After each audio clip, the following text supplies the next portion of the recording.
It's the first really hot day of the season, you turn on your AC and your house still feels like the Sahara Desert. In this video we're going to go over some common troubleshooting tips. I'm confident that one of these tips is going to get your central air working again and potentially save you a lot of money. So one of the easiest things to do is replace your filter. As you can see here, we have a dirty filter, and if I put this up to the light you can see that I'm not able to see through it. Replacing a dirty AC filter is really one of the first things you should do, and if your filter looks like this, you can really tell it's dirty compared to a nice clean filter like this one that we have here. A new clean AC central air filter is really going to make sure that the return air passes the filter onto the evap coils. If your filter is dirty, the air is going to have problems passing that filter. And again, here you can see what a clean filter looks like. When replacing the AC filter, make sure you place it the right way. As you can see here, there's an arrow. That arrow indicates that air is flowing into the return, and you want to make sure that the arrow is facing in the right position, in this case up into the evap coils. Another thing that's very important and sometimes overlooked is that you need to clean the outside condenser unit. If the condenser is dirty and it's not properly clean, it's going to have a hard time removing that hot air from your house. Just make sure that before you start cleaning the condenser, you turn power off to the outside unit. The product I'm using here to clean the outside condenser coils is New Bright, and this is really gonna get in there and basically remove all that dirt and grime. It's an alkaline cleaner, so it's a little strong. You just mix it with water and it's gonna work its way in there to clean those condenser coils. Just hosing the condenser down is not enough. You need something like this, something that has a little bit of power, in order to remove all that dirt and all that grime. So go ahead and let the condenser coil cleaner work its magic for about 5 to 10 minutes and then basically hose it down. And what you're gonna see is this really dirty water that almost looks like oil. It's extremely important that the condenser and the condenser fins are clean so it can dissipate that heat from your house. So here we are in the attic, and you can see the evaporator coils right there. It's kind of hard to see, but what I'm going to do is I'm going to spray them with a spray right here. It's a evap coil, no rinse. I'm just going to get in there. You can see it foaming up. All these things that we're doing here are things that you should be doing before you call for repair, before you call your service man. These are things that potentially could fix the problem and save you a lot of money. So now we're going to wait and let the cleaner do its thing. It should go ahead and drip over down here to the pan. So it's very important to clean these coils, because if they're not clean, your system is not going to work the right way. So if you have a really dirty evap coil, what can happen is over time it can build up with ice and it's not going to cool the air inside your house. So it's important that you clean these coils, the evap coils, the condenser coils, and sometimes they're overlooked, but it should be cleaned on a regular basis. So another thing that you want to look at once you're in the attic is basically holes like this. This is the ductwork that connects the blower unit, and you can see right there, that's where it goes to the rooms, the hoses that go into the vents. And right here there's air coming out. So this is cold air coming out from the blower unit that should be going to the rooms downstairs to cool the house. And instead it's coming up here to the attic. The leak is right there that we have to fix. So these are things that you have to go around and look. I already looked at this hose over here where there's a wire tie and it's good, there's nothing coming out.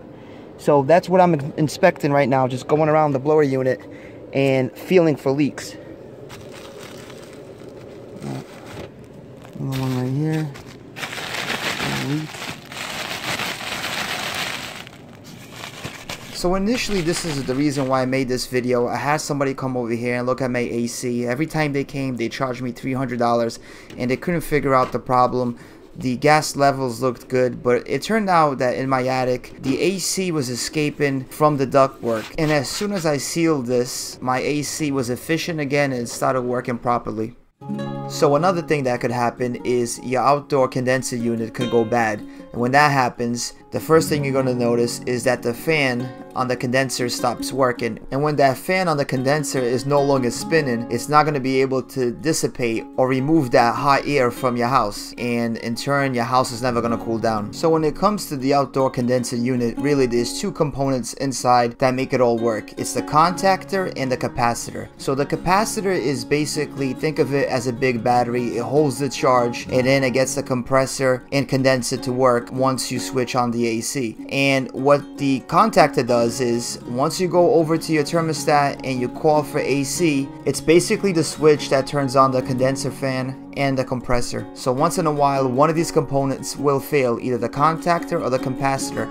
And when that happens, you'll notice that the fan is not spinning on the condenser. That's a sign that either your contactor or your capacitor needs to be replaced. When replacing either of these components, make sure that you get them to match what you have now. Make sure that the new capacitor is of similar size, so the microfarads have to be the same. Your new contactor also should be the same as you currently have.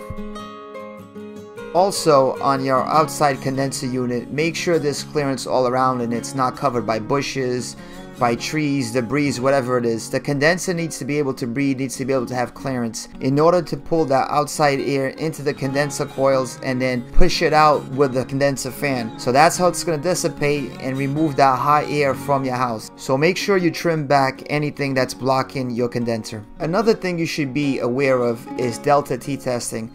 A lot of times when you have problems, these techs come over your house and the first thing they do is test the delta T. Delta really means the difference between something. In this case, they take a measurement of the temperature on your return and then they take another one on the supply vent. So the difference between the return and the supply vent that you see here is the delta T. And in general, you want to be between 15 to 20 degree difference.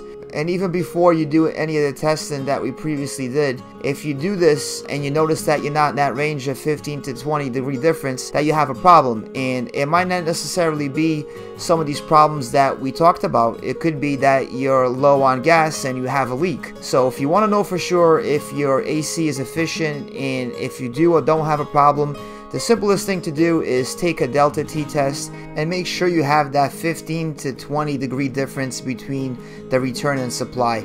A lot of techs, sometimes when you call them, they charge you an arm and a leg just to take the delta T, when you can do that yourself and find out prior to them coming over if you have a problem or not. So I hope one of these solutions that we went through and some of these tips have helped you and your AC is back and working as it should.